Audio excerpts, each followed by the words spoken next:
Torbeen aadaa sadarkaa magaalota aanaalee fi godinaaleetti geggeeffamaa turuu kan ibsan hooggantuun biiroo aadaa fi turizimii Oromiyaa Aadde Saadaa Usmaan torbeen aadaa Oromoon qabu kan itti mul'ataa turedha jedhan. Meeshaalee industirii aadaa ta'an baasuudhaan agarsiisa gochuudhaan nyaata aadaa Oromoon qabu godinaan baasuudhaan isa san aadaan Oromoo uffannaa inni qabu akkasumas meeshaalee ammayyaatii fi meeshaalee aadaa kan jiruuf jireenya hawaasni Oromoo itti fayyadamu baasuudhaan industirii aadaa kana akka beekamu gochuu akka dagaagu gochuu aadaa keenya karaa calaqqisuu danda'uun jiila aadaa qopheessuudhaan kanaaf sadarkaa godinaaf sadarkaa magaalaatti sagantaalee adda addaatiin torbee aadaa kan dabarsine ta'uu isaati.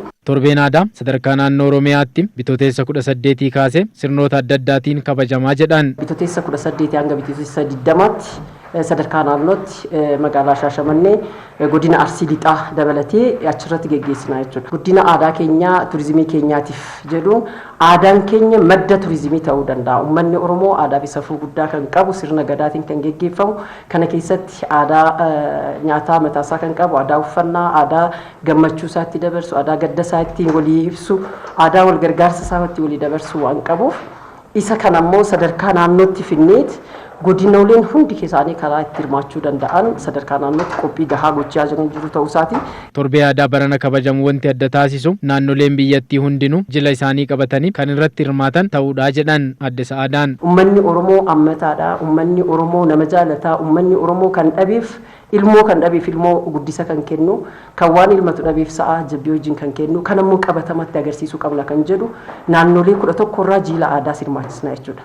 Naannolee 11 biyyattiin qabdu keessaa nu wajjin 12 ofumaaf qopheessina waan ta'eef naannoo amma hundaa'e Sidaamaa fi kibba Itoophiyaa dabalatee naannoleen hundi jiilli aadaa isaanii affeeramanii jiru.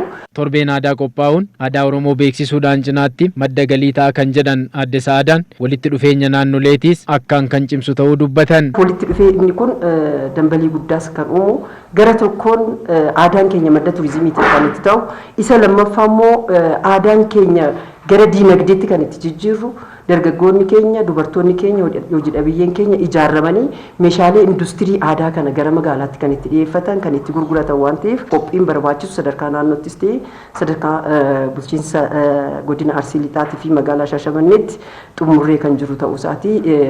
Sirnicha irratti qaamoleen seenaa aadaa fi duudhaa Oromoo irratti hojii guddaa hojjetaniif beekamtiin kan kennamu akka ta'es ibsameera.